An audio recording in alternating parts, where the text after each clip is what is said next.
నువ్వు బ్యాప్టిస్ట్ అయినా, పెంతికోస్తు అయినా, బ్రదరన్ అయినా, భక్తి సింగ్ అయినా, నువ్వు ఎవరైనా సరే తండ్రి కుమార పరిశుద్ధాత్మ నామములో బాప్తీసం పొందగాలనే నీలోకి నువ్వు అడగకుండానే ఆటోమేటిక్గా పరిశుద్ధాత్ముడు నీలోకి ప్రవేశిస్తాడు. ఎందుకు ప్రవేశిస్తాడు? ఈ వచనం ప్రకారము, 2వ అధ్యాయంలో ఉన్న వచనం ప్రకారం. ఎందుకంటే మనల్ని సర్వసత్యములోనికి నడిపించటానికి.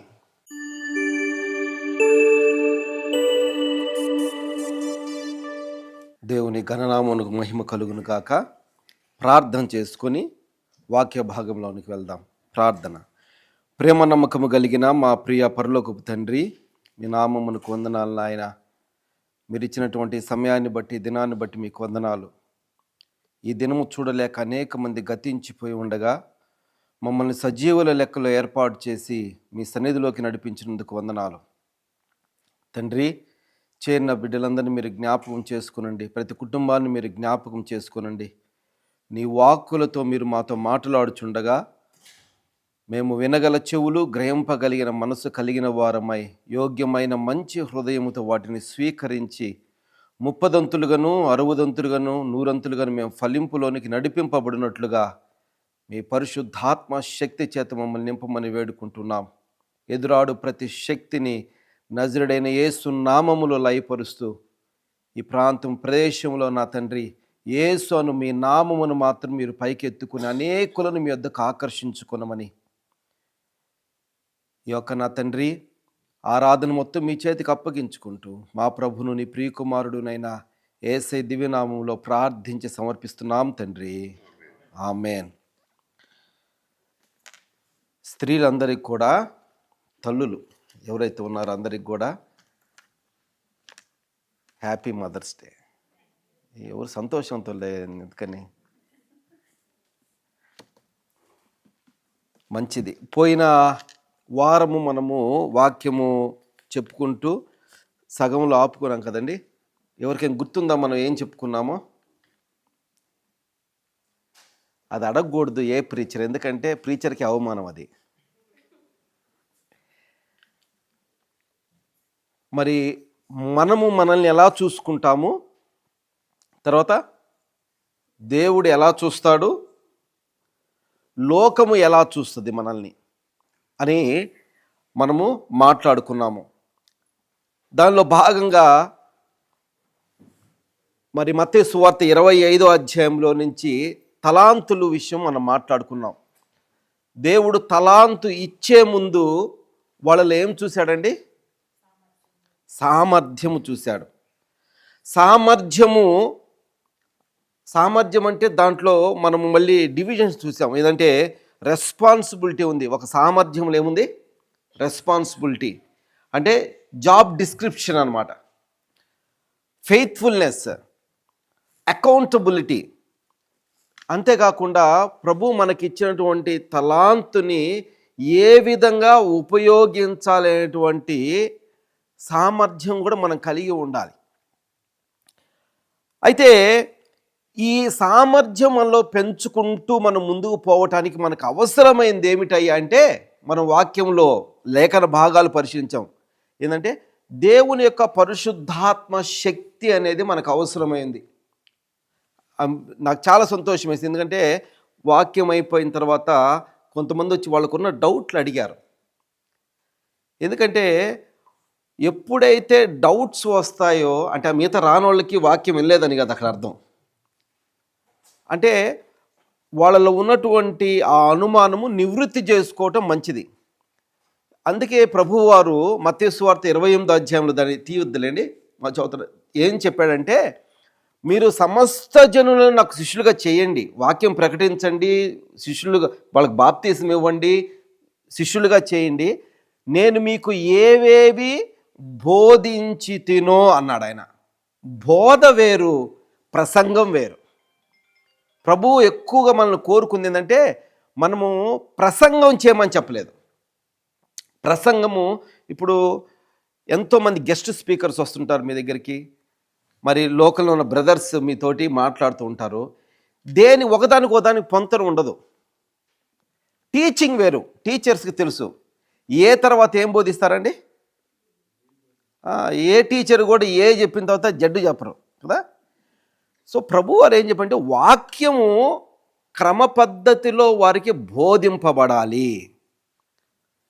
ప్రతి విషయం కూడా విశదీకరించి వాళ్ళు నేర్చుకోవాలి అని ప్రభు యొక్క ఆలోచన అయింది. అందుకే మనము వాక్యాన్ని ప్రసంగాలు వింటూ ఉంటాం. ప్రసంగాలు అనేవి ఎట్లా ఉంటుందంటే ఈరోజు నేను దశమ భాగం గురించి చెప్పచ్చు, రేపు రాకడ గురించి చెప్పచ్చు. ఒకదానికి పోలిక ఉండదు. అందుకే ఆత్మీయ జీవితంలో చాలా సంఘాలు బలహీనంగా ఎందుకుంటాయంటే బోధన తక్కువగా ఉంటుంది, ప్రసంగం ఎక్కువగా ఉంటుంది. బోధన ఒకటి ఉంటుంది, చాలా తక్కువగా ఉంటుంది. ఎందుకంటే అవి బేస్, పునాది వంటిది. ప్రసంగాలు పునాది వంటివి కాదు. ప్రసంగాలు ఉత్తేజపరుస్తాయి, బలపరుస్తూ ఉంటాయి. ప్రసంగాలు ఉత్తేజపరుస్తూ ఉంటాయి. పోయినసారి మనము ఒక ఉదాహరణ కూడా చెప్పుకున్నాం, ఫుట్బాల్ గురించి మనం చెప్పుకున్నాము. అయితే ప్రియమైన వాళ్ళ ప్రభు మనల్ని బలపరచడానికి మనకి ఇచ్చినటువంటి ఒక బలమైనటువంటి సాధనము, ఆయుధము ఏమిటంటే పరిశుద్ధాత్ముని యొక్క వరాలు. నేను మొన్న ఒక చెబుతూ పరిశుద్ధాత్ముడు అనగానే వెంటనే కొన్ని డినామినేషన్స్కి ఏమై ఆలోచన వస్తుందండి? పరిశుద్ధాత్ముడు అనగానే పెంతెకోస్తు అంటే, నేను నా టర్మినాలజీ ఏం చెప్పానంటే పెంతెకోస్తులు హైజాక్ చేశారన్నట్టు చెప్పాను కదా. అంటే నా ఉద్దేశం వాళ్ళు తీసుకెళ్ళిపోయారని కాదు. మనకు అట్లా నానుడి ఎట్లా అంటే పరిశుద్ధాత్మ గురించి మాట్లాడుకోమంటే ఇది మన సంఘాల్లో మాట్లాడుకునే కాదండి. ఎందుకంటే అది పెంతెకోస్తు. ఏమండి ప్రభు ఎక్కడ రాయించి పెట్టాడు? మత్తయి ఆదికాండం 1వ అధ్యాయం 1వ వచనం నుంచి మనకి ప్రకటన గ్రంథం వరకు ఎక్కడ ఇది పరిశుద్ధాత్ముడు ఈ సంఘములో ఈ డినామినేషన్లో మాట్లాడకూడదని రాయించి పెట్టాడా? ఎవరైనా చెప్పండి. మనం వేరే చాప్టర్కి వెళ్ళిపోదాం. ఎక్కడ లేదు. ప్రభువారు అది మన యొక్క ఆలోచన. ఎందుకంటే మనం పెరిగిన విధానం అట్లా ఉంటుంది. ఆడవాళ్ళు మౌనంగా ఉండాలి, ఏమండి, మగవాళ్ళు కన్నీళ్లు గార్చకూడదు, ఆడవాళ్ళు పెద్దగా నవ్వకూడదు. ఆ రోజులకి సరిపోయినాయి, ఏమండి, ఆ రోజులకి అవి సరిపోయినాయి. కానీ డాక్టర్లు ఎమోషన్స్ అట్లా లోపల పెట్టుకుని నువ్వైతే కరుడు కట్టిపోతావు. నువ్వు లోపల హృదయంలో నీ ఫీలింగ్స్ బయటికి రావాలి. నువ్వు ఏడుపు వస్తే ఏడవాలి, చక్కగా నవ్వు వస్తే అందరిని భయపించేటట్టు నవ్వకపోయినా చక్కగా నవ్వుకోవాలి. ఏమండి, దేవుడు నవ్వు అనేది మనకి ఇచ్చాడు. అది ఎంత ఏడుపు అనేది మనకి ఇచ్చాడు. ప్రతిదీ అది ఒక వరం ప్రభు ఇచ్చిన. ఇవన్నీ ప్రతి ఎమోషన్ కూడా అట్లాంటిది. అయితే కొరింథీయులకు రాసిన ఈ మొదటి పత్రిక మనము 12వ అధ్యాయం నుంచి మనం చూసుకుంటే దేవుడు కొన్ని వరాలు ఇచ్చినట్టుగా మనం చూస్తూ ఉన్నాం. దాంట్లో ఏమేమి వరాలు ఇచ్చాడో కూడా మనం చూసాము. ఏమి ఇచ్చాడండి? బుద్ధివాక్యము, జ్ఞానవాక్యము, విశ్వాసము, స్వస్థత, అద్భుతములు, ప్రవచనములు, ఆత్మ వివేచన, భాషలకు అర్థము చెప్పు వరము. విశ్వాసం అనేది కూడా ఏ వరం అంటది? దేని చేత ఇవ్వబడుతుంది? పరిశుద్ధాత్మని చేత ఇవ్వబడేది. ఎందుకంటే ఏమంటే పరిశుద్ధాత్మ వరాలు అన్నప్పుడు పరిశుద్ధాత్మ గురించి మనం అర్థం చేసుకోవాలి. ఫస్ట్ పరిశుద్ధాత్ముడు 3 విధాలుగా ఉంటాడు. మనము రక్షించబడకముందు పరిశుద్ధాత్ముడు మన పక్కనే ఉంటాడు. We can assign as a body guard. ప్రభువా, ఇదిగో నా బిడ్డతోటి నువ్వు ఉండయ్యా, ఆ బిడ్డను రక్షణలోకి నడిపించని మనం ప్రార్థన చేయాలి. పరిశుద్ధాత్ముని పని ఏంటంటే పాపములను ఒప్పింప చేయుట ఎవరి పని అండి? పరిశుద్ధాత్ముని. మనము రైట్ పర్సన్కి డెలిగేట్ చేయాలి. ప్రభువా, నా బిడ్డ ఇంకా రక్షించబడలేదయ్యా, పరిశుద్ధాత్ముడా నీవు పక్కన ఉండి నా బిడ్డను ఒప్పుకోల్లోకి నడిపించయ్యా. పరిశుద్ధాత్ముని యొక్క పని అనమాట. పక్కన ఉండి పాపపు ఒప్పుకోల్లోకి నడిపిస్తాడు. బాగుంది. రక్షించబడిన తర్వాత అపోస్తల కార్యము 2వ అధ్యాయము మీరు చదివితే బైబిల్ ఏం రాయిందంటే పేతురు ఈ విధంగా మాట్లాడతాడు. ఏమంటే మీరు రక్షించబడిన తర్వాత మీరు బాప్తిసం పొందితే అప్పుడు మీరు పరిశుద్ధాత్ముడు అనేటువంటి వరమును పొందుకుంటావు. వరము ఇట్స్ ఎ గిఫ్ట్. నువ్వు దాని కొరకు ఏమి కష్టపడాల్సిన అవసరం లేదు.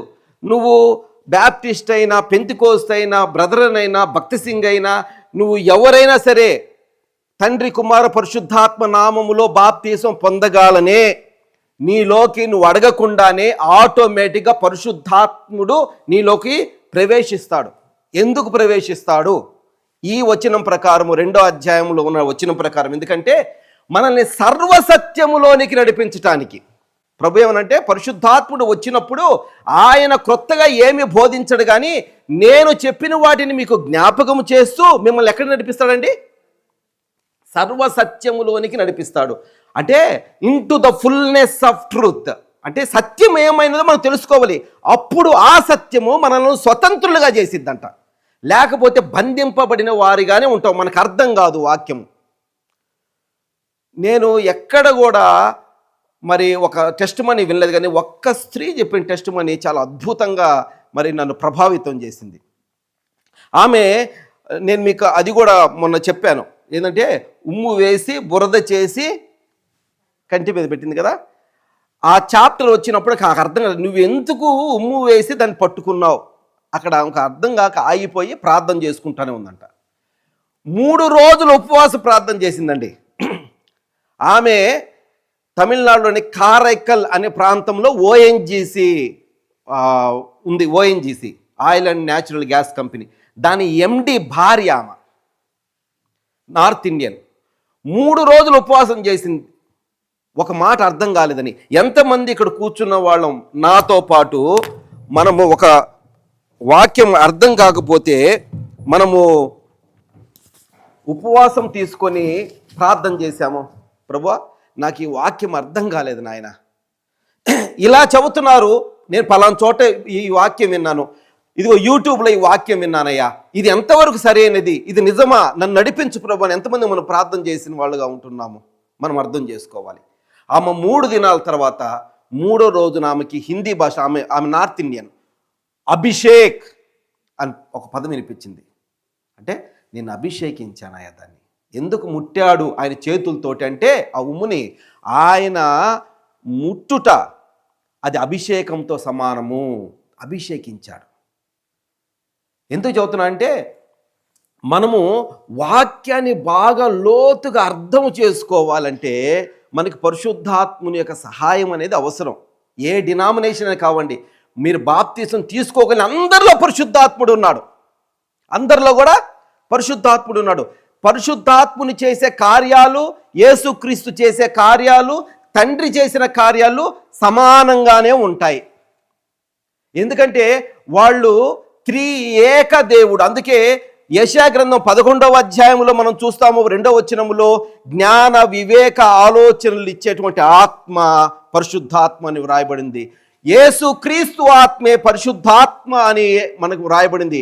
ఆ ఆత్మే యేసుక్రీస్తు ఆత్మ ఉన్నాడని వాక్యంలో రాయబడి ఉంది. ప్రియమైన వాళ్ళారా, ఆ ఆత్మ ఎక్కడ నివసిస్తున్నాడంట? 1 కొరింథీ 3:16 ప్రకారము మీరు దేవుని ఆలయమై ఉన్నారని, దేవుని ఆత్మ మీలో నివసించుచున్నాడని మీరు ఎరుగరా. పరిశుద్ధాత్మ మనలో ఉన్నాడు. పరిశుద్ధాత్మ లేకుండా ఎవరు లేము ఇక్కడ మనము. What makes the difference?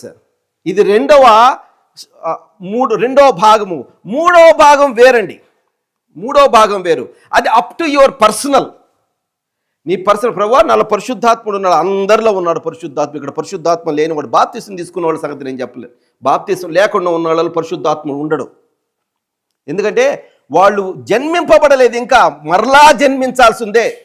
ఇక్కడ ఎవరైనా బాప్తీసం లేకుండా, రక్షణ లేకుండా కూర్చొని ఉంటే పరలోక రాజ్యం లేదు, గ్యారంటీ. చాలామంది ఎవరితో పోల్చుకుంటారంటే, లాస్ట్ మూమెంట్లో ఆ దొంగ ఉన్నాడు కదండి, ఎక్కడ సిలువలో, ఆయనతో పోల్చుకుంటారు. ఆ టయానికి వస్తాడని. ఆ దొంగ సిలువ వేయబడకపోతే ఎక్కడుండేవాడు? అవకాశం ఇవ్వబడింది.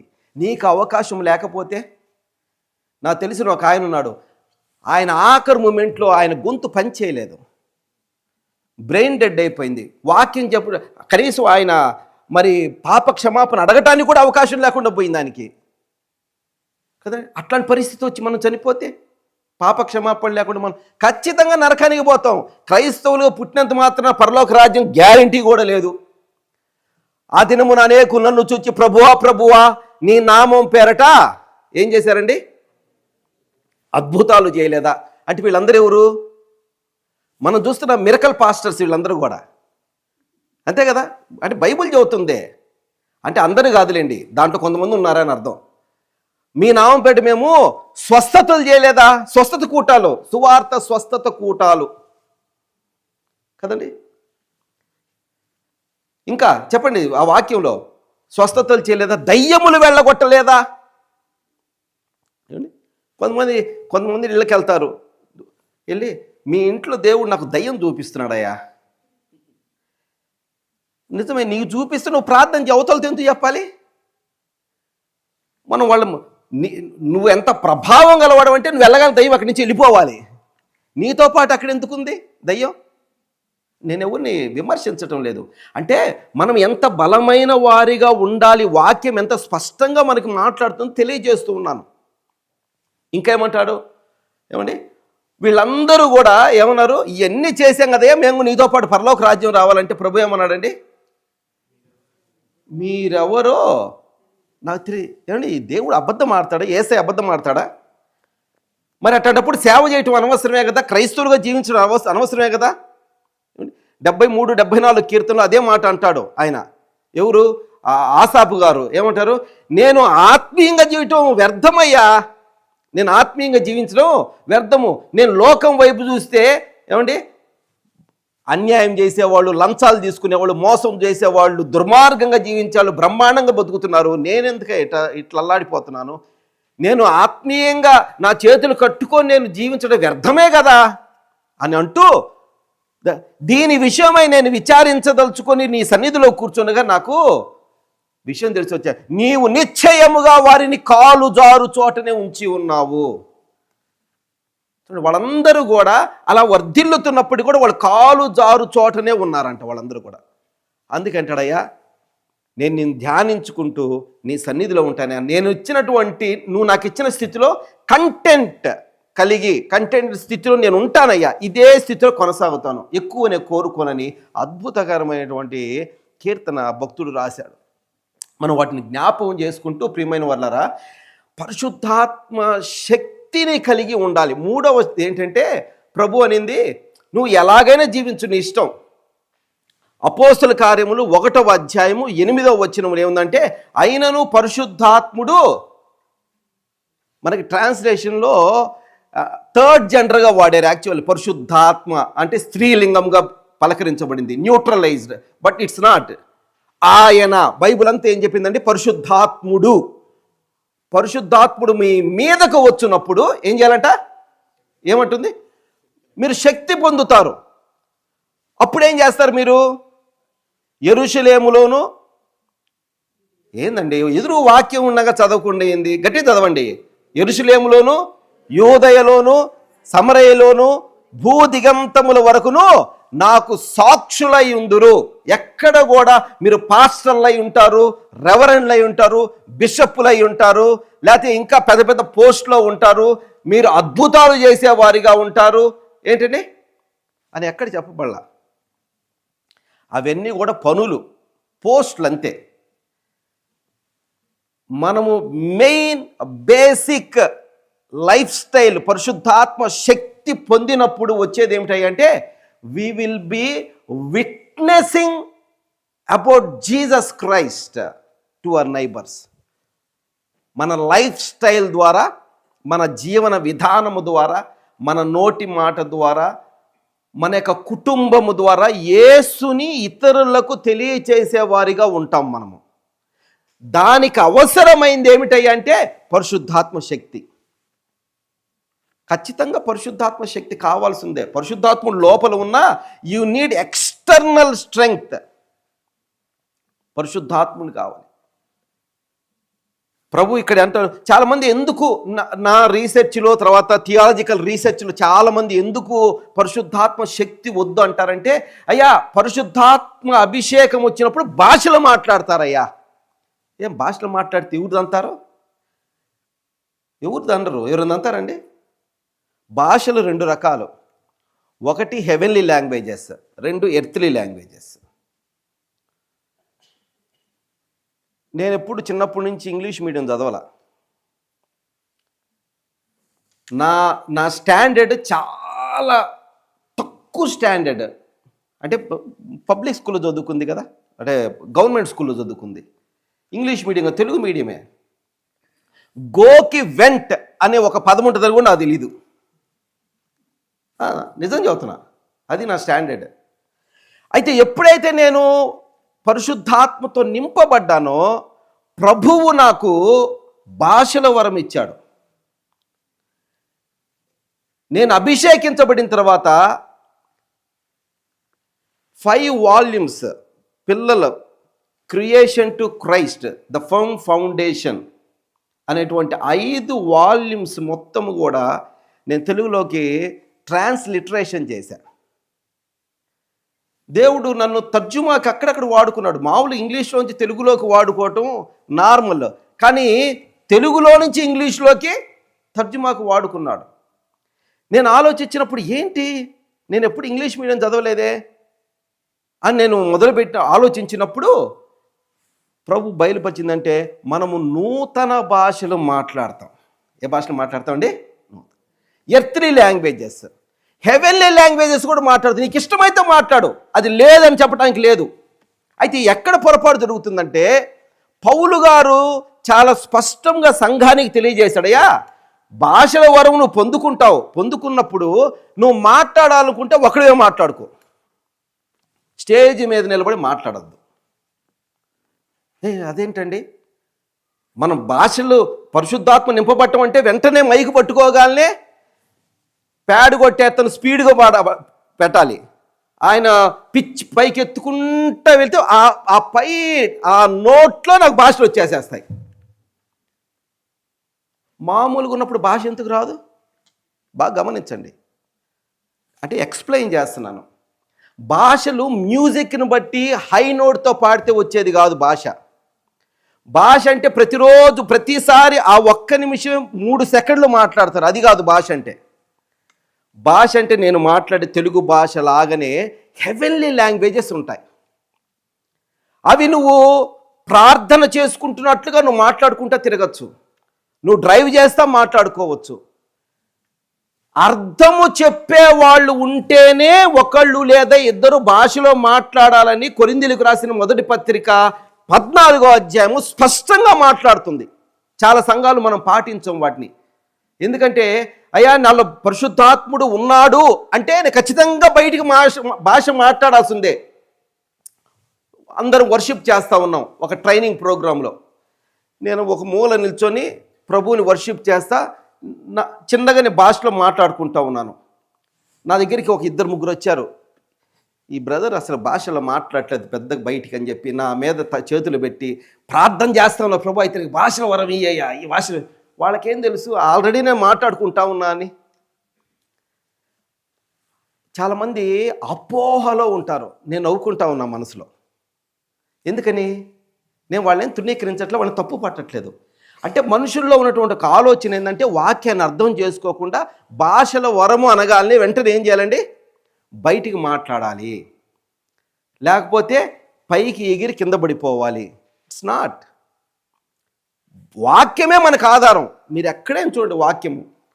అయితే భాషల వరము లేదంటారా? ఎక్స్పైర్ అయిపోయిందంటారా? నో, ఉన్నాయి. నువ్వు కావాలి అని అనుకుంటే నువ్వు మోకరించి ప్రార్థన చేయి, ప్రభువా ఐ వాంట్ టు టేస్ట్.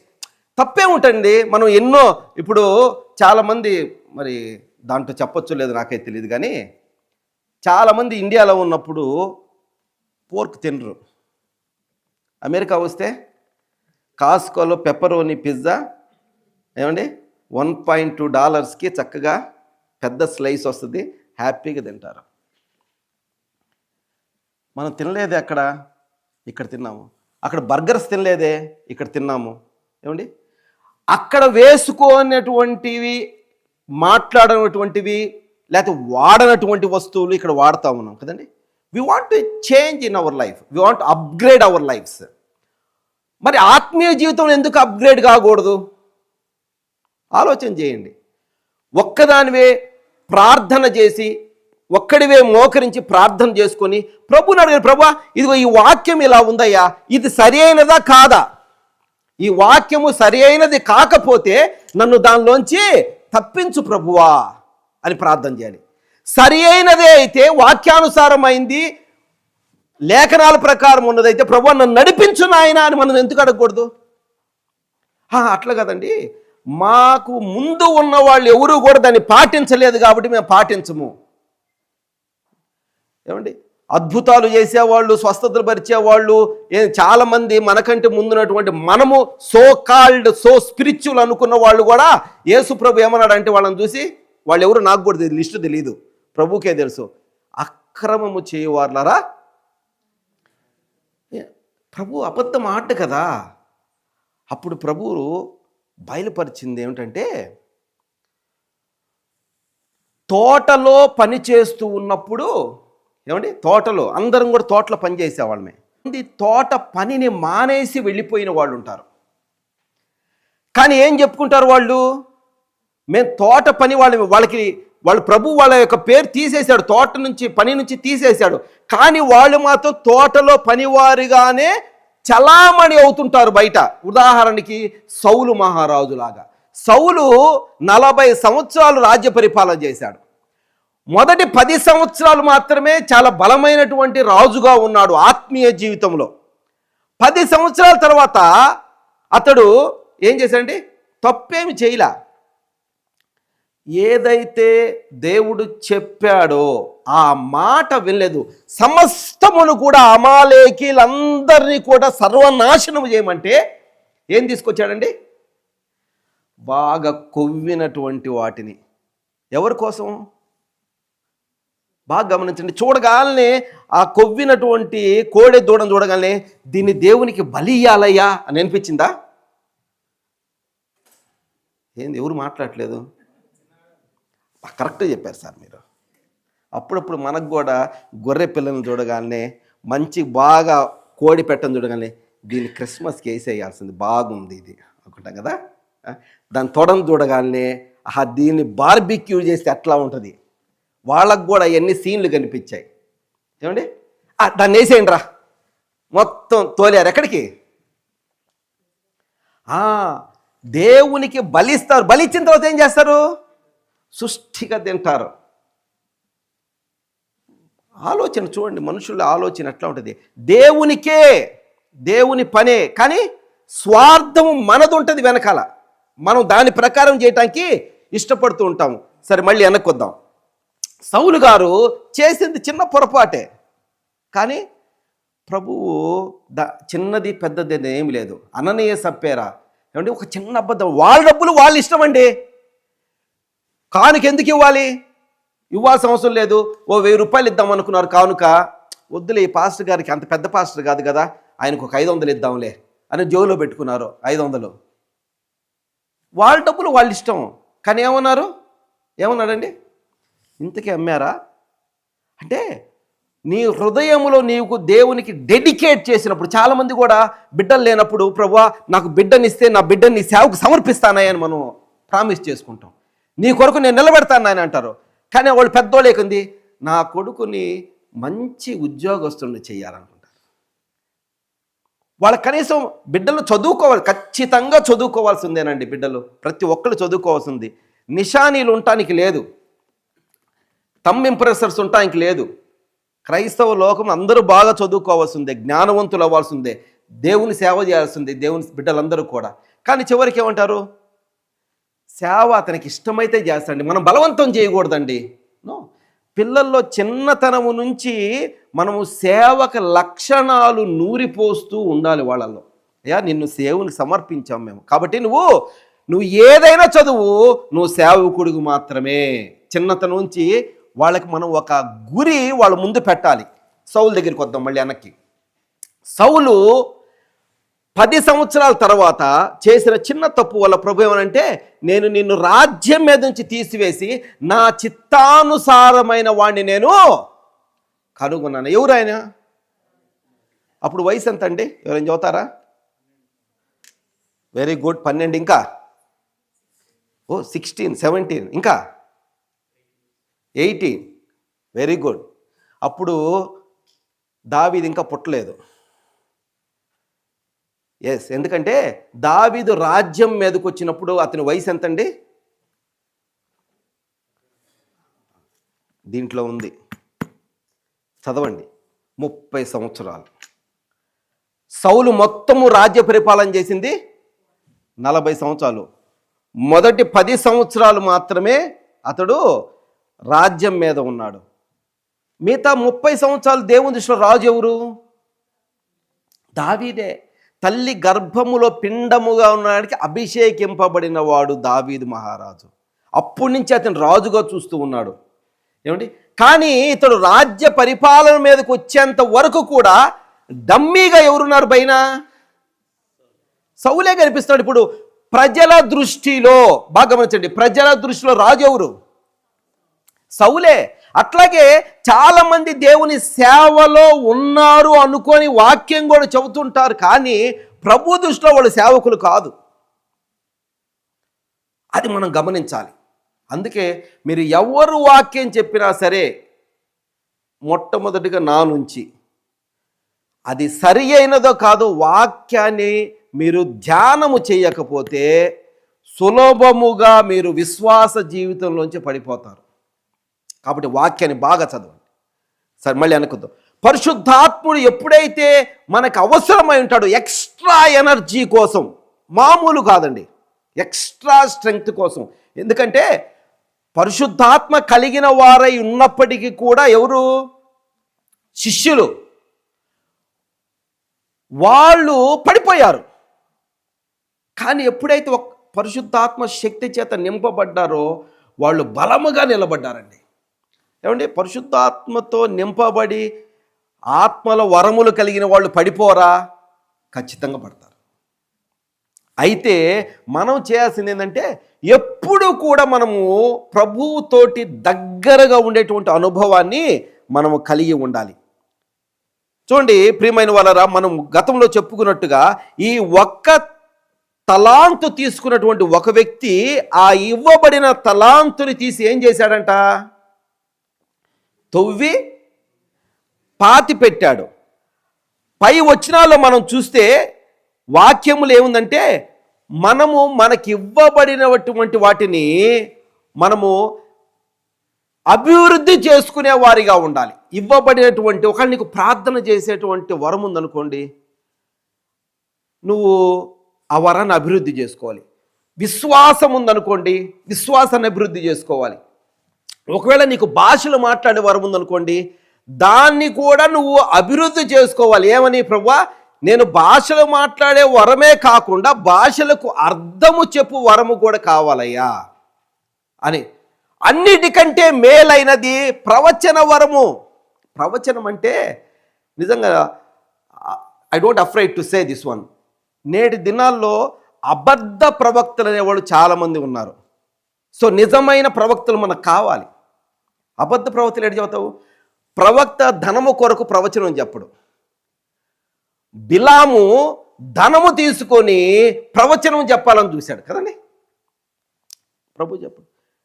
మా ఒంగోలులో కూడా ఉన్న ఒక అతను ప్రవచనం చెప్పాలంటే ఇంటికి వచ్చి 20,000 అంట. నా యేసయ్య పక్కనే ఉన్నాడు కదండి, ప్రవచనం నాతోనే చదువుతాడు కదా, 20,000 నేను ఇచ్చి అవసరం లేదు.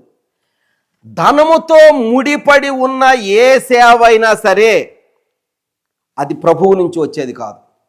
ప్రార్థన అయినా సరే, నువ్వు డబ్బులు కట్టాలి ప్రార్థన చేయించుకోవాలంటే అది దేవుని దగ్గర నుంచి. అసలు దేవుడు ఆ ప్రార్థన విండు. అసలు మనం అడగకుండానే అన్నీ ఇస్తున్నాడు కదంటండి. మనం అడగకుండానే అన్నీ సమకూరుస్తున్న దేవుడు మన పక్షమునుంటే మనము ప్రభువును వదిలేసి థర్డ్ పార్టీ దగ్గరికి వెళ్ళాల్సిన అవసరం ఏంటి? ఆలోచించుకోవాలి మనం. అందుకే ప్రభు మనకి ఎవరినిచ్చంటే ఆదరణకర్తనిచ్చాడు, పరిశుద్ధాత్ముని మనకు అనుగ్రహించాడు. దేనికంటే మనం బలపరచబడి మనము ముందుకు సాగిపోవటానికి. అందుకే పోయిన వారం మీకు ఒక అసైన్మెంట్ ఇచ్చా, చాలామంది చేసిలేరు, నాకు విషయం తెలుసు. ఏం చెప్పండి, ఏం చదవమన్నాను? కొరింథీయులకు రాసిన మొదటి పత్రిక 14వ అధ్యాయం మొత్తం చదివితే మీకు ఈ వాక్యము బాగా అర్థమైంది. ఎందుకంటే you will be aligning that one. చదవకపోతే తర్వాత వెళ్ళి చదువుకోండి, మీకు బాగా అర్థమైంది. కొరింథీయులకు రాసిన పత్రిక 12వ అధ్యాయం 11వ వచనములో ఏముందంటే, తలాంతులన్నీ కూడా మనకు ఎందుకు ఇవ్వబడ్డాయంటే దేవుడు మనలో చేస్తున్న ఇన్వెస్ట్మెంట్. ఇవన్నీ కూడా ఏంటండి? దేవుడు మనలో చేస్తున్న ఇన్వెస్ట్మెంట్. అందరికీ ఒకటే ఇవ్వడు. ఇప్పుడు టూల్ బాక్స్ ఉందనుకోండి, టూల్ బాక్స్లో ఏమేమి ఉంటాయండి? ఒక టూల్ బాక్స్లో ఒక రెంచ్ సెట్టే తీసుకుందాము, ఏమేమి ఉంటాయి? ఏందమ్మా ఎప్పుడు సరే మీకు అర్థమైన భాషలో చెప్పాలంటే, ఒక ల్యాప్టాప్ తీసుకున్న, కంప్యూటర్ తీసుకున్న, దానిలో ఏముంటాయి? కీబోర్డు, మౌసు, లోపల హార్డ్ డిస్క్ ఉంటుంది, ర్యామ్ ఉంటుంది, తర్వాత కేబుల్స్ ఉంటాయి, ఆ తర్వాత పవర్ బటన్ ఉంటుంది. ఇవన్నీ ఉంటేనే నేను కంప్యూటర్ అంటే పైన ఒక్క డబ్బా మాత్రం కేసు మాత్రమే పెట్టుకొని కూర్చొని లోపల ఏమి లేకుండా నేను కంప్యూటర్ ఉందని మా ఇంట్లో అనుకుంటే ఎట్లుంటుంది? లేకపోతే ఒట్టి మౌస్ ఒక్కటే పెట్టుకొని ఇది కంప్యూటర్ అండి మా ఇంట్లో అని చేస్తే ఎట్లుంటుంది? ఇది సరిగ్గా సెట్ అవ్వాల. నాకు టూల్స్ దగ్గరికి వస్తా. ఆ కంప్యూటర్ని రిపేర్ చేయటానికి ఏమండి ఒక స్క్రూ డ్రైవర్ తీసుకున్నాను. స్క్రూ డ్రైవర్ తోటి మొత్తం కంపోనెంట్స్ అన్నీ నేను నిప్పదీయగలనా? తీలేను. దానికి ఒక్కొక్క దానికి ఒక్కో రకం. ఈ మధ్య కొత్తవి వచ్చాయి, ఏంటంటే ఎల్ టైప్లో ఉంటున్నాయి. అవి మామూలు స్క్రూ డ్రైవర్లు కాదు, అవి ఎల్ షేప్లో ఉండేటువంటి స్టార్ స్క్రూ డ్రైవర్లు అవి కదండి. మామూలు స్క్రూ డ్రైవర్ తోటి అది రాదు పని. అంటే ఇవి ఒక్కొక్క పనికి ఒక్కో రకమైనటువంటి టూల్ని ప్రభువు ఇచ్చాడు. సంఘక్షేమ, అది వాక్యం ఏం చెబుతుందంటే, ఈ వరములన్నీ దేని కొరకు ఇవ్వబడ్డాయి అంటే సంఘ క్షేమాభివృద్ధి కొరకు. దానిలో నీవు పార్టిసిపేట్ చేయాలి. సంఘ క్షేమాభివృద్ధి కొరకు నువ్వు పార్టిసిపేట్ చేయాలంటే నీలో ఏముండాలి? వరం ఉండాలి. ప్రభువుని అడగ, ప్రభు నువ్వు నాకు ఇచ్చిన వరం ఏంటయ్యా? నేను బాప్తిసం పొందినప్పుడు ఉచితంగా ఇచ్చావు, గిఫ్ట్ ఇచ్చావు కదా, ఆ వరము నాకేమి ఇచ్చావు అని నువ్వు ఐడెంటిఫై చేసుకుంటున్నావా? మనము ఒకవేళ దేవుడు నీకు స్వస్థపరచు వరం ఇచ్చాడేమో, ఏమండి, నువ్వు కామ్గా దాన్ని తీసుకెళ్ళి ఆ గొయ్యిద వేసి పాతిపెట్టి కూర్చున్నావు అనుకో, ఏం లాభం? ఒకవేళ దేవుడు నీకు బలమైన ప్రవచన వరం ఇచ్చాడేమో, దాన్ని నువ్వు గొయ్యి తీసి పాతి పెడుతున్నావేమో. కొంతమందికి బాగా వంట చేసే వరం ఇస్తారు కదండి. ఈ పరిశుద్ధాత్మ వరాల్లో లేదు అది, కానీ మంచి వరం కదండి, అద్భుతంగా చేస్తారు. కొంతమంది ఇచ్చే వరం ఉంటుంది, కొంతమందికి 2 చేతులు కట్టేసుకొని ఉంటారు కదా, ఇట వాళ్ళు తినరు, పక్కన వాళ్ళకి కూడా ఇవ్వరు. కొంతమందికి దాతృత్వంగా ఇచ్చే, వెదజల్లి విస్తరించే వాళ్ళు ఉన్నారంట. ప్రతిదీ కూడా గిఫ్టేనండి. ప్రతిదీ కూడా దేవుని దగ్గర నుంచి వచ్చేటువంటి గిఫ్ట్. ఒక మాట, బుద్ధి వాక్యము, పెద్ద పాస్టర్ గారు కాకపోవచ్చు, ఎవరైనా ఒక మాట, ఒక అతను ఒక సెక్షువల్ ఇమ్మోరాలిటీలో ఉన్నాడు, నాకు తెలిసిన అతను ఉంటే, వాళ్ళ కజిన్ అతనితో మాట్లాడేటప్పుడు నేను పక్కనే ఉన్నా, అతని దగ్గరికి వచ్చాడు. ఒక్క పూట కూటి కొరకు తన జ్యేష్ఠత్వమును కోల్పోయినటువంటి ఏశావు వంటి భ్రష్టుడైనను వ్యభిచారి అయినను మీలో ఉన్నాడేమో, ఒక స్త్రీ కోసం నువ్వు జీవితాన్ని కోల్పోతావా అని మాట్లాడినప్పుడు, అతని తర్వాత నేను అడిగినప్పుడు అతను తీసుకున్న డిసిషన్ ఏం తెలుసా? అతను ఆలోచించుకున్నాడు, ఎస్ నిజమే కదా, ఒక్క పూట కూటి కొరకు నేను నరకానికి ఎందుకు పోవాలి? అతను పాస్టర్ కాదు కదా, నేను అప్పుడు పాస్టర్ని కాదు, ఆ పక్కన ఆ మాటలు వింటూ ఉన్నప్పుడు ఆ ఎదురు ఉన్న అతను కూడా పాస్టర్ కాదు. బుద్ధి వాక్యం, ఏ వాక్యం అండి? ఆ బుద్ధి వాక్యము దేని ద్వారా వచ్చిందంట? పరిశుద్ధాత్మ అభిషేకము ద్వారా వస్తుందంట, పరిశుద్ధాత్మ వరాల ద్వారా వస్తుందంటండి. మనం పొందుకోవాలి, మనం అడగాలి ప్రభువుని, ప్రభువా నన్ను ఏ విధంగా నువ్వు వాడుకుంటావు నాయనని మనం ప్రభువుని అడగాలి. మనం ఎప్పుడైతే ఓపెన్ చేస్తామో మన హృదయాన్ని, పెట్టుకోకూడదు. మళ్ళీ నేను ఇట్లాగే నేను ఇక్కడికి వచ్చినప్పుడల్లా మా మినిస్ట్రీ తరపున నన్ను నా ఫ్రెండ్స్ పిలిచినప్పుడు అక్కడికి వెళ్ళి షేర్ చేస్తుంటాం నేను ఏం మినిస్ట్రీ చేస్తున్నానో. ఒక చర్చి వాళ్ళు వచ్చారు, బ్రదర్ మీ చర్చి వాళ్ళకి మీరు చేస్తున్న పాస్టర్స్ ట్రైనింగ్కి మేము సపోర్ట్ చేస్తామని చెప్పారు. ఎస్, మీ ఫెయిత్ స్టేట్మెంట్ ఇవ్వండి అంటే నేను రాసి వాళ్ళకి పంపించా. ఆ బ్రదర్ మేము పరిశుద్ధాత్మ వరాలు నమ్మవండి, కాబట్టి మీతోటి మేము కలిసి పనిచేయమన్నారు. Very good. ఏది మనం అనుభవించామో, ఏమంటే అమెరికా వాళ్ళు, ఇక్కడున్న అమెరికా వాళ్ళకి ఎంతమందికి తెలుసు పప్పుచారు? ఏంది ఊరు మాట్లాడరేందండి? అందరికీ తెలుసా పప్పుచారు? మీరు కాదండి, వైట్స్కి. ఇప్పుడు మన ఆంధ్ర వాళ్ళు వచ్చిన తర్వాత, మన మనవాళ్ళు వచ్చిన తర్వాత పప్పుచారు గురించి వాళ్ళు తెలిసిందేమో. ఒక 20-30 సంవత్సరాల క్రితం వెళ్తే మా నాయనమ్మోళ్ళు 64లో ఇక్కడికి వచ్చినప్పుడు ఇండియా వచ్చిన తర్వాత గొప్పగా చెప్పుకున్నారంట, అయ్యా అక్కడ బట్టలు ఉతికే మిషన్లు ఉన్నాయ్యా. ఏమున్నాయండి? బట్టలు ఉతికే మిషన్లా. ఎప్పుడండి? 64. ఇప్పుడు ప్రతి ఇంట్లో ఉన్నాయి ఇండియాలో కదా. అట్లాగని ఆ రోజుల్లో వాళ్ళు ఆ బట్టలు ఉతికే మిషన్ అబద్ధము, అదొక మిత్ అనుకుంటారా? లేదు, కంటితోటి ఏం చేశారండి? చూచారు. మనము కూడా మనలో ఇవ్వబడినటువంటి ప్రతి తలాంతు కొరకు ముందుగా ప్రభు సన్నిధిలో వెళ్ళి అడగాలి. ఎందుకంటే ఒక గొప్ప ప్రమాదం మనకుంది. ఏంటయ్యా ప్రమాదం అంటే, మనం తొవ్వి పాతి పెట్టే వాళ్ళుగా ఉంటున్నామేమో. దేవుడిచ్చే ప్రతి ఒక్క అవకాశాన్ని బాగా గమనించండి, దేవుడిచ్చే ప్రతి అవకాశాన్ని, ప్రతి వరాన్ని మనం త్రొవ్వి పాతి పెడుతున్నామేమో. ప్రభువు మనకి సామర్థ్యము చొప్పున ఇస్తున్నాడు, ఇచ్చినప్పుడు మనం వాటిని తొవ్వి పాతి పెట్టకూడదు. ప్రభు కొరకు వాడాలి. సిగ్గుపడనక్కరలేని, బైబిల్ ఏం చెబుతుందంటే, వారు ఏ విషయంలో సిగ్గుపడాలో వాటి విషయంలో సిగ్గుపడకుండా ఉంటున్నారంట మానవులు నేటి దినాల్లో కదండి. ఇప్పుడు నాకు అనిపిస్తూ ఉంటుంది అప్పుడప్పుడు, ఒక సినిమా యాక్టర్ ఉంది, చాలా కాలం క్రితము ఆమె ప్రాస్టిట్యూషన్ చేస్తా బెంగళూరులో పట్టబడింది. పబ్లిక్గా టీవీల్లో అన్నిట్లో కూడా ఆమె ఫోటో వచ్చింది అంతా.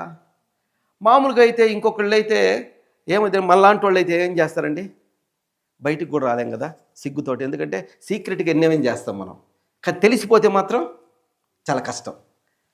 మరి ఆమె ముక్కును దాచిపెట్టుకుని ఇంకా మూవీస్లోకి రాలేదేమో అనుకున్నాను నేను.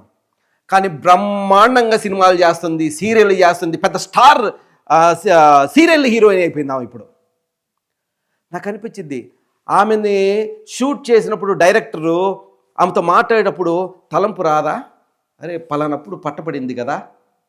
అక్కడ ఉన్నటువంటి బాయ్స్, టచ్అప్ చేసే బాయ్స్, మేకప్ చేసే బాయ్స్, వాళ్ళకి తెలుసుగా ఆమె ఒకప్పుడు వ్యభిచారంలో పట్టబడిందని.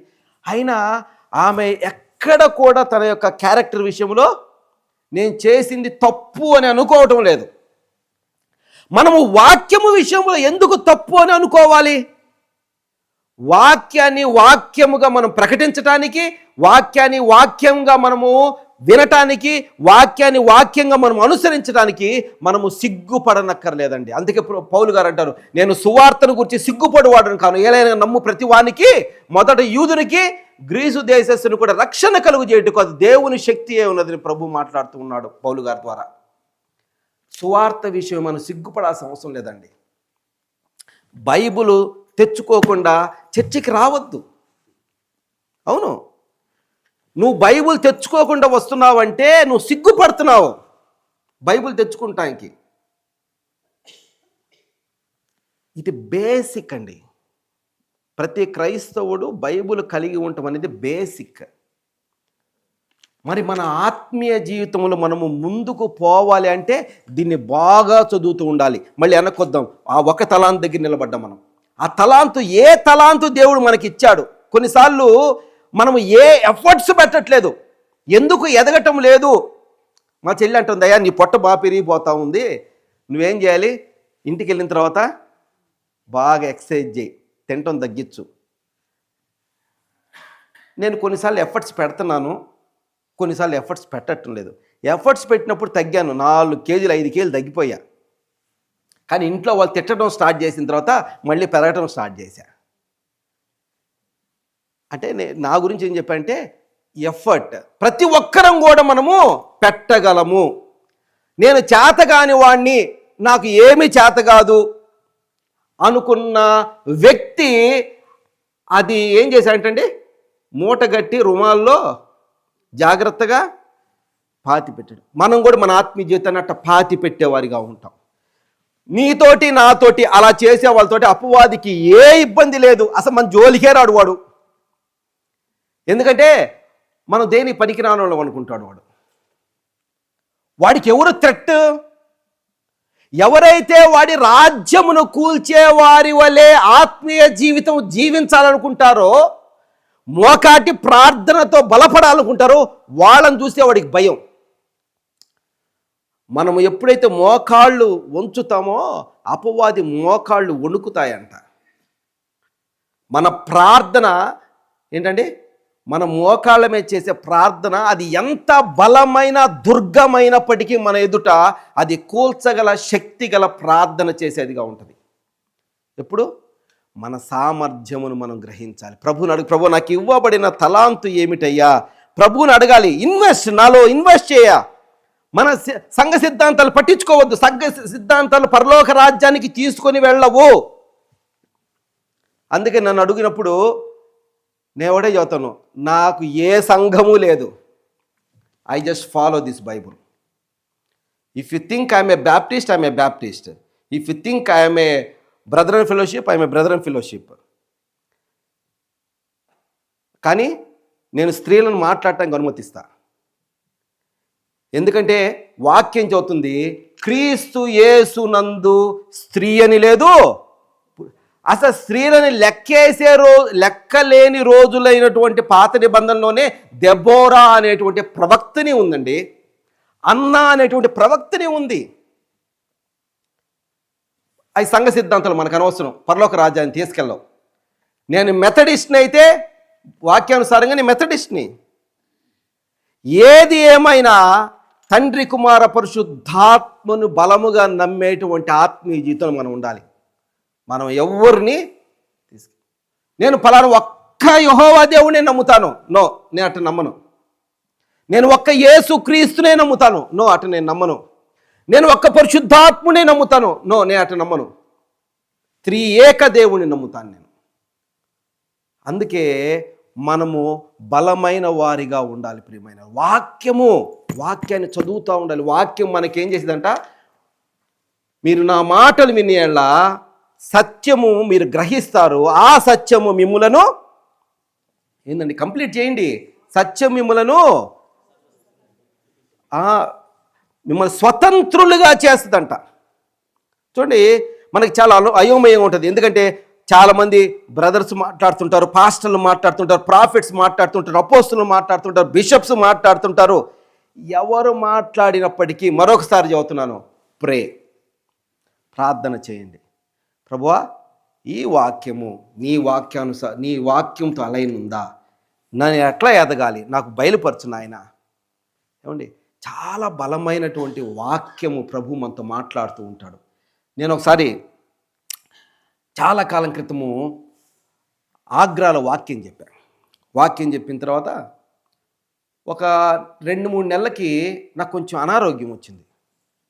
వచ్చిన తర్వాత నేను దిగులు పడుతుంటే వెంటనే పరిశుద్ధాత్మ నాతో ఏమన్నా అంటే, నువ్వు ఫలానా రోజు ఫలానా వ్యక్తికి నువ్వు వాక్యం చెప్పావు కదా, ఇట్లా యేసు స్వస్థపరుస్తాడు, యేసు నీతో ఉంటాడు, నిన్ను చూసుకుంటాడు, నువ్వు దిగులు పడదని వాక్యం చెప్పావు కదా, నువ్వు చెప్పిన వాక్యము ఈరోజు నువ్వు ఎందుకు దిగులు పడుతున్నావు అని ప్రభు నాతో మాట్లాడినప్పుడు అసలుకి స్ప్లాష్ అయినట్టు వాటర్ మొహం మీద, ఎస్ నిజమే కదా ప్రభువా, నేను ఆ రోజు చెప్పాను, ఎస్ ఆ రోజు నేను చెప్పింది నేను నమ్ముతున్నాను నాయన. అందుకే వాక్యము ఏ ఖడ్గం అన్నారండి? 2 అంచులు గల వాడి అయినటువంటి ఖడ్గం అండి. అందుకే మన గురించి మనం ఎప్పుడు తక్కువ వారు మనం అనుకోవద్దు. మనలో సామర్థ్యం ఉంది. అందుకే ప్రభు మనల్ని ఎంచుకొని ప్రతి ఒక్కరికి కూడా మనకేమి ఇచ్చాడండి? తలాంతులు ఇచ్చాడు. ఆ తలాంతులు మనము బలముగా కలిగి ఉండాలి. ఆ తలాంతులు మనం వాడుకునే వారిగా ఉండాలి. చూడండి, కొరింథీయులకు రాసిన పత్రిక మొదటి పత్రిక 12వ అధ్యాయము 31వ వచనములో ఏముందంటే 12:31లో కృపా వరములలో శ్రేష్టమైన వాటిని ఆసక్తితో అపేక్షించుడి, ఇదియునుగాక సర్వోత్తమమైన మార్గమును మీకు చూపుచున్నాము. ఆయన ఏమన్నా అంటే డిజైర్ ది హయ్యర్ గిఫ్ట్స్. మామూలు గిఫ్ట్సే కాదు, అసలు మామూలు గిఫ్టే లేనప్పుడు ఇంకా హయ్యర్ వాటి గురించి ఏం ఆలోచిస్తామండి? అంటే ఎట్టుంటుందంటే, మామూలు మీ ఇక్కడ ఉన్నటువంటి కారులో చిన్న కారు ఏదో నాకు తెలియదు, కాబట్టి ఇండియాలో ఉన్నట్టు నానో కారో లేకుండా రోల్స్ రాయిస్ కోసం ఆలోచిస్తే ఎట్టుంటుంది? లక్షన్నరలో వస్తుంది. అదే లేకుండా కొన్ని కోట్లు విలువ చేసేటువంటి నానో కారు గురించి మనం ఎవరైనా ఆలోచిస్తారా? మనము కూడా అట్లాగే ఉంటున్నామేమో. అంటే మామూలుగా ఉండేటువంటి విశ్వాసము, బుద్ధివాక్యము, కృపావరములు ఏదైతే ఉన్నాయో అవి లేకుండా మనం వాటి గురించి ఆలోచించకుండా పెద్దవాటి గురించి మనం అసలు ఆలోచించాం కదా. అయితే పౌలు గారే ఉన్నారు, కృపావరములలో నీకు ఉన్న కృపావరములు, కొరింథీయులకి చాలా కృపావరాలు ఉన్నాయి, ఆ కృపావరాలే కాకుండా వాటిలో శ్రేష్టమైన వాటి గురించి ఆలోచించయ్యా అని చెబుతున్నాడు. మనం ఈరోజు ఏ శ్రేష్టమైనటువంటి కృపావరం గురించి మనం మాట్లాడుతాం? అసలు మనలో డిజైర్ ఉందా? ఆయన ఏమిటంటే డిజైర్ ది హయ్యర్ గిఫ్ట్స్. మనము డిజైర్ కలిగి ఉండాలి మన జీవితాల్లో. నాకు కృపావరాలు కావాలయ్యా, నేను నడిపించబడటానికి, బలముగా నడిపించబడటానికి కృపావరాలు నాకు కావాలయ్యా. తర్వాత మీరు 27 నుంచి 30వ వచనం వరకు కూడా చదవండి, చాలా స్పష్టముగా రాస్తూ ఉన్నాడండి. కొరింథీయులకు రాసిన మొదటి పత్రిక 12వ అధ్యాయము 27 నుంచి 30 వచనాలు పైది మీరు తర్వాత చదువుకోండి. 2వ తిమోతి 1వ అధ్యాయము 6వ వచనములో ప్రభు ఏమని మాట్లాడుతున్నాడంటే, దేవుని కృపావరమును ఆ హేతువు చేత నా హస్త నిక్షేపణము వలన నీకు కలిగిన దేవుని కృపావరము ప్రజ్వలింపజేయవలని నీకు జ్ఞాపకము చేయుచున్నాను. ఏం చేయాలంటే దాన్ని చక్కగా ఉంటుంది కదా, fan into flame the gift of God. పాతకాలంలో ఉంది కదండి చక్కగా. మొక్కజొన్న కొంకులు కాల్చేవాళ్ళు ఏం చేస్తుంటారు? పాపం మీకు లేదండి అవకాశం, ఇక్కడ మేము బాగా తింటాం. అక్కడ చక్క కాలుస్తా దాన్ని ఇసురుతా చూస్తూ ఉంటాడు, బాగా కాలిందా లేదా, ఎక్కువ నిప్పు వస్తుందా లేదా. మనకున్న ఆ ఒక్క కృపావరం ఏదైతే ఉందో దాన్ని ఏం చేయాలంటే మనము విసురుతా ప్రజ్వలింపజేయాలంట. దాని పక్కన ఇంకా ఏదైతే మనలో ఇంకా చెడ్డవి ఉన్నాయో అయ్యేంటి నాకు తెలియదు, ఏదైతే దేవునికి కనిపిస్తాయి, నాకు కనిపించవు కదా, ప్రభువు తెలిసిద్ది. మనలో ఆయనకి వ్యతిరేకమైనటువంటి గుణాలు ఏమున్నాయో ప్రభువు తెలుసు. మనం ఎప్పుడైతే మనకున్నటువంటి కృపావరాన్ని మనము ప్రజ్వలింపజేస్తామో ఆ కృపావరము మిగతా వాటిని ఏం చేస్తుంటే నశింపజేసింది. అందుకన్నాడు ఆయన, నేను దహించు అగ్నినయ్యా అన్నాడు. ఆ దహించు అగ్నిని మనం ఏం చేయాలంట? ప్రార్థనతోటి విసురుతూ ఉండాలి. అందుకే సహవాసం అనేది చాలా ప్రాముఖ్యం. సహవాసము కోల్పోవద్దు. సంఘముగా సహవాసముగా రావాలి, కుటుంబాలుగా రావాలి. అంటే మీ పద్ధతి రకరకాలుగా ఉంటుంది.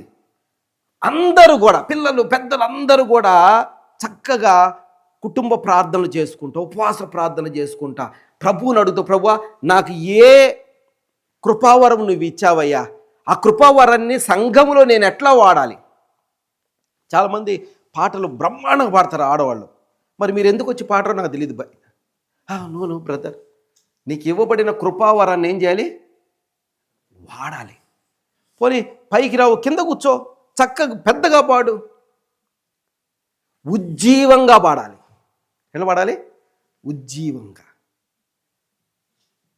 మనకి ఇవ్వబడిన ప్రతి కృపావరము చాలా గొప్పది, దాన్ని తక్కువగా అంచనా వేయద్దు. మీకు ఇవ్వబడిన కృపావరము చాలా గొప్పది, మనం తక్కువగా దాన్ని చూడద్దు. ఎఫెసీయులకు రాసిన పత్రిక 4వ అధ్యాయం 13వ వచనంలో ఏముందంటే, ఈ కృపావరాలన్నీ కూడా మనకి ఎందుకు ఇవ్వబడుతున్నాయి అంటే, పరిశుద్ధులు సంపూర్ణులగునట్లు క్రీస్తు శరీరము క్షేమాభివృద్ధి చెందుటకు. చూడండి, ఒక్కొక్క స్టెప్ చూడండి. ఎందుకు కృపావరాలు ఇవ్వబడ్డాయి అంటే, మనం అంటే పేపర్లో మన ఫోటో వేయించుకొని స్వస్థత వరము కలిగిన దైవజనులు అని వేయించుకుంటానికి కాదు,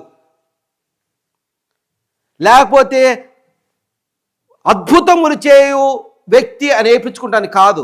దేని కొరకు ఇవ్వబడ్డాయంటండి? చదవాలి. ఎందుకు ఇవ్వబడ్డాయంట? పరిశుద్ధులు ఏమవ్వాలండి? సంపూర్ణులు అవ్వాలంట, ఫుల్నెస్లోకి రావాలి వాళ్ళు. రెండవది, క్రీస్తు శరీరం అంటే సంఘము ఏమవ్వాలి? సంఘము చర్చ్ కర్మేల్ ఏమవ్వాలి? ఏమండి? క్షేమాభివృద్ధి చెందాలి. ఎప్పుడు చెందిద్ది అంటే వాక్యము మనకి ఈ విధంగా సెలవిస్తుంది. తర్వాత పరిచర్య ధర్మము జరుగుటకును ఆయన కొంతమందిని ఏర్పాటు చేశాడని చెప్తున్నాడు. అయితే దీనికి మూలం ఏమిటయ్యా అంటే కృపావరములు. ఇవ్వబడిన కృపావరములు. ప్రవచన వరం ఇవ్వబడిన వ్యక్తిని ఏమంటున్నాడు అక్కడ? ప్రవక్త అని పిలుస్తున్నారు కదండి. సువార్థికుడు, బుద్ధివాక్యము జ్ఞానవాక్యం ఇచ్చిన వ్యక్తి సువార్థికుడుగా, సంఘ కాపరిగా, సంఘ పెద్దగా, ఉపదేశకులుగా ప్రతి ఒక్కరూ కూడా వాళ్ళకి ఇవ్వబడేటువంటి దానిలో ఎక్సెల్ అవ్వాలి. ప్రజ్వలింపబడాలంటే మనకి పరిశుద్ధాత్మ శక్తి చాలా అవసరం. ఇవ్వబడినవి మనం గుర్తించాలి ప్రియమైన వాళ్ళారా. కాబట్టి ఈ మధ్యాహ్నకాల సమయంలో మనకి ఏమి కృపావరము ఇవ్వబడింది మనం ఆలోచించుకోవాలి, అడగాలి. మన గదిలోనికి వెళ్ళి తలుపు వేసుకొని ప్రార్థన చేయి. ఉపవాస ప్రార్థన చాటించుకో. 1 రోజు, 2 రోజులు, 3 రోజులు ఉపవాస ప్రార్థన తీసుకో. ప్రభువా, నన్ను అభిషేకించు నాయన, నీ పరిశుద్ధాత్మ శక్తితో నన్ను అభిషేకించు నాయన. నువ్వు ఏ వరము నాకు ఇవ్వాలనుకుంటున్నావో ఆ వరము నాకు ఈ ప్రభువా అని మనం అడగాలి, గోజాడాలి, బ్రతిమిలాడాలి. తన్ను అడుగు వారికి ఎంతో నిశ్చయముగా ఆయన తన ఆత్మను అనుగ్రహించునని వాక్యము సెలవిస్తూ ఉందండి ప్రియమైన వాళ్ళరా. కాబట్టి మార్కు సువార్త 9వ అధ్యాయము 24వ వచనములో ఏమని రాయబడిందంటే, మార్కు సువార్త 9వ అధ్యాయము 24వ వచనములో, వెంటనే ఆ చిన్నవాని తండ్రి, నమ్ముచున్నాను, నాకు అపనమ్మకముండకుండా సహాయం చేయమని ప్రార్థన చేశాడంట. మనకు కూడా అనిపించింది, నేను ప్రార్థన చేస్తాను, దేవుడు నన్ను అభిషేకిస్తాడా? నేను ప్రార్థన చేస్తాను, దేవుడు నన్ను వాడుకుంటాడా? అవిశ్వాసం వచ్చినప్పుడు కూడా ఏం చేయాలంట? వాక్యం ఏం చెబుతుందండి? నాకు అపనమ్మకము కలగకుండా ప్రభువా సహాయం చేయి ప్రభువా. ప్రతిదీ కూడా ప్రభు సన్నిధిలోకి రావాలి. నువ్వు ఎటు తిరిగినప్పటికీ కూడా ఆయన పాదముల దగ్గరికి రావాల్సిందే, ప్రభువుని అడగాల్సిందే. ప్రభువా, ఇదిగో నా పరిస్థితి ఇట్లా ఉంది నాయన, నా కుటుంబ పరిస్థితి ఇట్లా ఉంది నాయన, నన్ను అభిషేకించు ప్రభువా, నన్ను బలపరచు నాయన, నేను ప్రజ్వలిల్లేటట్టుగా నన్ను చేయి ప్రభువా అని మనం అడగాలి. మన జీవితాల్లో ఎదగాలి అనేటువంటి ఆశ, మనం ఎదగటానికి అన్నీ ఉంటాయి. మనం ఆస్తులు ఎదిగించుకుంటాము, ఏమండి, మనము అందాన్ని ఎదిగించుకుంటాము, మనము మన స్టేటస్ని ఎదిగించుకుంటాము, అన్నిటిని ఎదిగించుకుంటాము. కానీ మనము మన యొక్క ఆత్మీయ జీవితాన్ని ఎదిగించుకుంటున్నామా? పోయిన సంవత్సరం ఫిబ్రవరి ఆ టైంలో నేను వచ్చాను, అప్పుడున్నట్లుగానే ఇప్పుడు మనం ఉన్నామా? ఈ సంవత్సరంలో ఏమైనా ఒక మెట్టు ఎక్కామా? మనమే ఆలోచించుకోవాలి. ప్రతి సంవత్సరం మనము ఎట్లా ఉన్నాము, లేక పాతి పెట్టి మనము మన ఆత్మీయ జీవితాన్ని భూస్థాపితం చేసేవారిగా ఉంటున్నామా? ఇప్పుడు కాకపోతే ఇంకెప్పుడు ప్రియమైన వాళ్ళ, ఆయన రాకడ సమీపంగా ఉంది కాబట్టి మనము సమస్తమును మన బంధకాల్ని పక్కన పెట్టి ప్రభువుని అడుగుదాం. ప్రభువా, నాకు సహాయం చేయను ఆయన, నీ ఆత్మను నేను పొందుకొని అభిషేకింపబడి నేను ముందుకు సాగిపోయే కృప నాకు దయచే ప్రభువా అని అడుగుదాం. ఆఖరిగా 1 పేతురు 4వ అధ్యాయం 10వ వచనం చదువుకొని మనం ముగించుకుందాం. దేవుని నానా విధమైన కృప విషయమై మంచి గృహ నిర్వాహకులయుండి ఒక్కొక్కడు కృపావరము పొందిన కొలది ఒకనికొకడు ఉపచారము చేయుడి. ఉపచారము చేయటం అంటే ప్లేట్లు గ్లాసులు పెట్టడం కాదు, అది కూడా మంచి పనే. ప్రతి సంఘములో మనకంటే ఇక్కడ మనకు కుదరదు. ప్రతి బాత్రూములు కడిగేవాళ్ళు, ఏమండి, చాపలు వేసేవాళ్ళు, ఊడ్చేవాళ్ళు, ఇవన్నీ కూడా కృపావరాలే. అందరూ చేయలేరు ఆ పనులు. వాళ్ళల్లో ఆ తలాంతు దేవుడిచ్చాడు. పరిచారం కొరకు కొందరు మీద లేవి, అందరూ లేవీలమే. యాజకులైన లేవీలు, ఏమండి, ప్రధాన యాజకుడైన లేవీయుడు, గొర్రెని కోసేటువంటి వాడు లేవీయుడే, పేడని ఎత్తేవాడు కూడా లేవీయుడే. లేవీయులు ఏర్పరచబడ్డారు. మనమందరం కూడా రాజులైన యాజక సమూహం. అదే ఇందాక అన్న వాక్యం చదువుతున్న గుర్తొచ్చింది. ఆయన దండమును దుడ్డు కర్ర కదండి. మనమందరము రాజులైన యాజక సమూహము. కాబట్టి అది 4:10 మనం చూసినట్టయితే మన యొక్క కృపావరములన్నీ కూడా పరిచారము, చర్చ్ కర్మేలు అభివృద్ధి చెందటానికి. నీ చుట్టుపక్కల ఉన్నవాళ్ళు, నశించిపోతున్న వాళ్ళు, బాధల్లో ఉన్నవాళ్ళు, చెప్పుకోలేని సమస్యల్లో ఉన్నవాళ్ళు, నువ్వు వాళ్ళ దగ్గర కూర్చోగానే ప్రభువు నీకు జ్ఞానవాక్యం ద్వారా వాళ్ళతో మాట్లాడతాడు, బుద్ధి వాక్యం ద్వారా వాళ్ళతో మాట్లాడతాడు, స్వస్థపరచు వరం ద్వారా వాళ్ళని స్వస్థపరుస్తాడు, ప్రవచన వరం ద్వారా వాళ్ళకి ఏ మాట అవసరం వాళ్ళతో మాట్లాడిస్తాడు, వాళ్ళని ప్రభు రక్షణలోకి నడిపిస్తాడు. అట్లాంటి బలమైన సాధనాలుగా మనము చర్చ్ కర్మలు ఎదగాలంటే ఈ దినాన మనము వ్యక్తిగతంగా ప్రభువుని అడగాలి. ప్రభువా, నాకు ఏ వరం ఇచ్చావు, నన్ను నువ్వు అభిషేకించావా, నీ అభిషేకము నాకు కావాలయ్యా. మిస్టేక్ నవ్వద్దు. మనలో ఉన్న పరిశుద్ధాత్ముడు వేరంటే ఆ స్థితి వేరు, అభిషేకింపబడినటువంటి పరిశుద్ధాత్మ స్థితి వేరు. ఆ విధంగా మనం ముందుకు సాగిపోనట్లుగా ప్రభు మన ఆత్మీయ జీవితంను బలపరచునుగాక. ప్రార్థన చేసుకుందాం. అందరం కూడా తల్ల వంచి ప్రభుని అడుగుదాం. మన స్థితి ఇప్పుడు ఎలా ఉంది? 5 తలాంతులు తీసుకున్నటువంటి వ్యక్తి స్థితిలాగా ఉందా? 2 తలాంతులు తీసుకున్న వ్యక్తి స్థితిలాగా ఉందా? లేకపోతే 1 తలాంతు తీసుకొని త్రవ్వి పాతి పెట్టినటువంటి వ్యక్తి స్థితిలాగా ఉందా? నీలో సామర్థ్యం ఉన్నది, నాలో సామర్థ్యం ఉన్నది.